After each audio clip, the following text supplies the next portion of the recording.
پاکستان کی معاشی پسماندگی، اس میں ہم پاکستان کے پوائنٹ آف ویو سے بات کریں گے، اور اس میں ہم نے دو چیزیں ڈسکس کرنی ہے۔ پہلے ہم نے غیر ترقی یافتہ یا ترقی پذیر ممالک کی مشترکہ اور غیر مشترکہ خصوصیات وہ ڈسکس کی تھی۔ اس میں ہم نے پاکستان کی معاشی پسماندگی کی وجوہات کون کون سی ہیں وہ ڈسکس کریں گے، اور ٹو سم ایکسٹینٹ معاملات سیم ہی ہیں۔ جو ترقی پذیر ممالک کی راہ میں رکاوٹیں ہیں، جو ان کی مشکلات ہیں، وہی پاکستان کی مشکلات ہیں۔ تو آپ کو اگر اسپیسیفکلی پاکستان کے بارے میں پوچھے کہ اس کی پسماندگی کی وجوہات بتائیں، تو آپ نے اس میں ترقی پذیر ممالک کی وہ جو خصوصیات ہوتی ہیں اور ان کی پسماندگی کی وجوہات ہوتی ہیں، اس میں آپ نے سیم وہی لکھنا ہے۔ بہرحال اب اس کوشچن کو اسپیسیفکلی دیکھ لیتے ہیں۔ دو طرح کی رکاوٹیں ہیں، معاشی رکاوٹیں اور غیر معاشی رکاوٹیں۔ معاشی رکاوٹیں تمام وہ رکاوٹیں ہیں جن کا تعلق روپے پیسے سے ہے، جن میں پیسہ انگیج ہوتا ہے، ٹھیک ہے۔ تو مثلا سب سے پہلے قدرتی وسائل سے متعلقہ مسائل۔ قدرتی وسائل جتنے زیادہ ہوں گے اتنے ملک میں پیسہ زیادہ بنے گا، امپلائمنٹ لیول زیادہ ہوگا، انفلیشن کنٹرول ہوگی، اور سارے مسائل آپ کے حل ہو جائیں گے اگر آپ کے پاس را مٹیریل ہی نکلنا شروع ہو جائے اور آپ اسے ایکسپلور کرنا شروع ہو جائیں۔ پھر تو آپ کی آبادی کا بھی مسئلہ، جو آبادی پریشر ہے، ہم رونا روتے ہیں کہ آبادی کا بہت زیادہ پریشر ہے، وہ بھی پھر زیادہ ہمارے لیے مسئلہ نہیں ہوگا۔ کیوں؟ کیونکہ ایک طرف اگر آبادی میں اضافہ ہو رہا ہے تو دوسری طرف ہم قدرتی وسائل کو بھی اتنی ہی استطاعت کے ساتھ ایکسپلور کر رہے ہیں۔ تو یہ بہرحال ہمارا اپنا انسانوں کا فالٹ ہو سکتا ہے، جس میں وہ کہتے ہیں کہ آبادی میں اضافہ وہ روکنا چاہیے، زیادہ آبادی نہیں ہونی چاہیے، زمین میں اتنی کھپت نہیں ہے، پیداواری صلاحیت نہیں ہے۔ یہ ہماری غلط فہمی ہے۔ آپ جتنی مرضی پاپولیشن میں اضافہ کر لیں، آپ کی اس زمین کو اللہ تعالیٰ نے پروڈکشن کیپیسٹی سے نوازا ہوا ہے کہ آپ اس میں سے نکالتے جائیں گے تو اس کے قدرتی وسائل وہ آپ کے لیے کم نہیں ہوں گے۔ مسئلہ صرف اسی وقت آتا ہے جب ہارڈر عام اور بے روزگار پیدا ہوتے ہیں، وہ کام صحیح طریقے سے کرنا نہیں جانتے، ان کے پاس ہنر نہیں ہوتا، یا وہ کسی وجہ سے ایکسپلور نہیں کر سکتے۔ سمجھے بات؟ اب جس طرح ہمارے پاس جنگلات کا رقبہ پہلے بہت زیادہ تھا، اب آہستہ آہستہ اس میں کمی ہو رہی ہے، یہ بھی اس کے کوئی الٹرنیٹ ڈھونڈنے چاہیے تھے ہمیں۔ یہاں پہ لاہور میں بھی جہاں پہ فصلیں سبزیاں وغیرہ پیدا ہوتی ہیں، بہت سارا ایسا علاقہ ہے جن کو کاٹ کاٹ کے اب وہاں پہ سوسائٹیاں بنتی جا رہی ہیں۔ تو یہ بھی وجوہات ہوتی ہیں ملک میں مہنگائی آنے کی اور بے روزگاری آنے کی۔ تو کچھ سٹیپس اس طرح کے ہونے چاہیے۔ پاکستان کو اللہ تعالیٰ نے قدرتی نعمتوں سے نوازا ہوا ہے، ضرورت صرف اسی چیز کی ہے کہ ان کو ایکسپلور کیا جائے اور ان سے فائدہ اٹھایا جائے۔ تو یہ کچھ فیکٹس اینڈ فگرز ہیں، یہ آپ نے اس پوائنٹ میں دیکھ لینے ہیں۔ اس کے بعد نمبر 2 پہ ہے آبادی سے متعلقہ مسائل۔ تو آبادی، یس، یہ ایک آبادی کا پریشر ہے ہمارے پاس۔ اس لیول سے قومی آمدنی میں اضافہ نہیں ہو رہا، قدرتی وسائل ایکسپلور نہیں ہو رہے جس تیزی سے آبادی میں اضافہ ہو رہا ہے، جس کی وجہ سے پرابلمس پیدا ہو رہی ہیں۔ نمبر 3، پست بچتے اور سرمایہ کاری۔ تو جب آبادی میں تیزی سے اضافہ ہو رہا ہے تو اس کا مطلب ہے پر کیپٹا انکم، اوسط تنخواہیں افراد کی وہ کم ہوتی جا رہی ہیں۔ سمجھ لگ رہی ہے بات؟ تو جس کی وجہ سے بچتیں بھی کم لوگوں کی ہو رہی ہیں، بچتیں کم ہو رہی ہیں، تو مطلب بینک میں پیسہ لوگ کم رکھوا رہے ہیں، جس کی وجہ سے بینک آگے سرمایہ کاروں کو لون بھی پھر کم ہی دے رہا ہے، جس سے سرمایہ کاری بھی کم ہو رہی ہے۔ تو بچتے کم، سرمایہ کاری کم، قومی آمدنی مزید کم through the process of multiplier effect. Number 4، تعلیمی اور فنی پسماندگی۔ تعلیمی اور فنی پسماندگی ہمارے پاس یہ آلریڈی ڈسکس کر چکے ہیں، ان دونوں کی کمی ہے۔ تعلیم لٹریسی ریٹ ہمارا بہت کم ہے، اور جو لٹریسی ریٹ ہے ان میں ٹیکنیکل ایجوکیشن نہ ہونے کے برابر ہے۔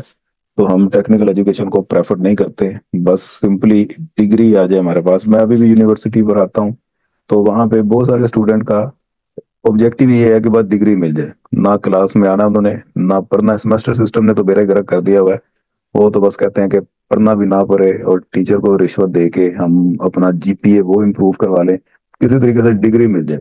پوری کلاس اگر 40-50 کی اسٹرینتھ ہے، ایک دو ہی لوگ میں دیکھتا ہوں جو وہ ایمانداری سے کام کرتے ہیں، باقی سارے زیادتی کر رہے ہیں۔ سرکاری اخراجات میں اضافہ اور بجٹ میں خسارہ۔ تو ہمارے سرکاری اخراجات میں بہت زیادہ، پاکستان میں آپ کو پتا ہے کہ لون بھی دینا ہم نے، آئی ایم ایف کی قسطیں واپس کرنی ہیں، اور امپورٹ ہم ہیوی اماؤنٹ میں کرتے ہیں، ان امپورٹ کی مدد میں ہم نے پیسے بھی دینے ہیں، جس کی وجہ سے سرکاری اخراجات میں ضرورت سے زیادہ اضافہ رہتا ہے اور اتنی ان کی ارننگ نہیں ہوتی۔ ٹیکس چور ہے عوام، اور ٹیکس وہ کیوں دے؟ کیونکہ ان کو پتہ نظر آ رہا ہوتا ہے کہ جب حکومت ہی کرپٹ ہے، ہمارے پیسے کا صحیح یوٹیلائز نہیں کر رہی، بہتر طریقے سے اچھے پروجیکٹس پہ جہاں پہ ضرورت ہے وہاں پہ نہیں لگا رہی، تو عوام بھی پھر ٹیکس دینا بند کر دیتی ہے. تو ایک طرف سرکاری آمدن وہ کم ہوتی ہے, دوسری طرف سرکاری اخراجات میں اضافہ ہوتا ہے, جس کی وجہ سے بجٹ ہمارا خسارے میں رہتا ہے. بجٹ خسارے کا مطلب ہے کہ اگر آپ نے جتنے پیسے دینے ہیں اور جتنے پیسے آپ کے پاس آ رہے ہیں, ان دونوں کو آپ سم کر لیں تو ہماری ویلیو مائنس میں جائے گی. مائنس کا مطلب خسارے میں. تو ڈیولپنگ نیشن میں تو خسارے میں جا رہا ہوتا کام, ڈیولپڈ نیشن میں سرپلس میں جا رہا ہوتا, پلس میں آتی ہے ان کی ویلیو. نمبر 6, تجارت خارجہ کے مسائل. تجارت خارجہ کے مسائل ہیں ہمارے پاس. ہماری کوئی اتنی بہتر پالیسی نہیں ہے تجارت خارجہ کی, جس کی وجہ سے ہمارے پاس وہ جو امپورٹس کرتے ہیں اور ایکسپورٹ کرتے ہیں ان کے اوپر ٹیکس لگتے ہیں, ڈیوٹیز ایڈ ہوتی ہیں, ان کا کوئی اتنا پراپر انتظام نہیں ہے, اتار چڑھاؤ ان میں بہت زیادہ ہے, جس کی وجہ سے آئے دن موبائل لیپ ٹاپ جو ہم دوسرے ممالک سے منگواتے ہیں ان کی قیمتوں میں بہت زیادہ اضافہ ہو جاتا ہے. کبھی یہ کم کر دیتے ہیں, کبھی تیز کر دیتے ہیں, ان میں پتہ ہی کوئی نہیں آتا. سرمایہ کار بھی پھر ان کا انٹرسٹ کم ہو جاتا ہے, وہ کہتے ہیں یار کیا اتار چڑھاؤ, اکانومی اسٹیبل ہی نہیں ہے تو ہم نہیں پیسہ لگا رہے. یہ تو ہو گئے سارے معاشی مسائل. اب غیر معاشی مسائل یا غیر معاشی رکاوٹیں وہ بھی دیکھ لیتے ہیں. سب سے پہلی انتظامی مسائل ہیں جی ہمارے پاس. بہتر قسم کی پلاننگ نہیں ہے. ہمارے ملک میں تو اتنا کھلارا ہی نہیں بھرا ہوا جتنا انڈیا میں بھرا ہوا ہے. کتنے صوبے ہیں اس کے بولا کسی کو پتا ہے, کتنی ریاستیں ہیں انڈیا میں؟ نیٹ سے کنفرم کرنا ذرا کتنی ہیں. اور اتنی ہی زیادہ وہاں پہ ورائٹی ہے, اتنی زیادہ وہاں پہ بولیاں ہیں, اور اتنے ہی زیادہ وہاں پہ مسائل ہیں. آبادی کا بھی وہاں پہ پریشر ہے, اور دنیا کا اس وقت سب سے زیادہ پاپولیٹڈ ملک ہے بھارت. چائنا ہوتا تھا پہلے, ابھی اس وقت بھارت ہے. تو وہ ہم سے کہیں آگے جا رہا ہے, تو اس کا مطلب ہے کہ آبادی کا ہم صرف ڈنڈورا پیٹ رہے ہیں. یہ اصل مسئلہ نہیں ہے, اصل مسئلہ کچھ اور ہے. ہمارے پاس انتظامی مسائل ہیں جسے ہمیں ٹھیک طریقے سے پلاننگ نہیں کرنا آ رہی. ہمارے جو سسٹم ہے وہ امپلیمنٹ نہیں کرتے, اور امپلیمنٹ کرنے کے بعد چیک اینڈ بیلنس اتنا نہیں ہے, جس کی وجہ پالیسی بن بھی جائے اس کا چیک اینڈ بیلنس نہیں ہے, اس کی امپلیمنٹیشن ہی نہیں ہے یہاں پہ. بعد میں پھر وہ ٹکے ٹوکری ہوئی ہوتی ہے گورنمنٹ کی پالیسی. اب پالیسی تو اچھی بن بھی جاتی ہیں. مثال کے طور پہ پالیسی بنی کہ پرائمری اور مڈل کے جتنے بھی اسکول ہیں ان کا لٹریسی ریٹ 100% ہونا چاہیے. ٹیچرز اپنا زور لگا دیں, خبردار کوئی بچہ فیل ہوا تو اس کی انکوائری لگے گی.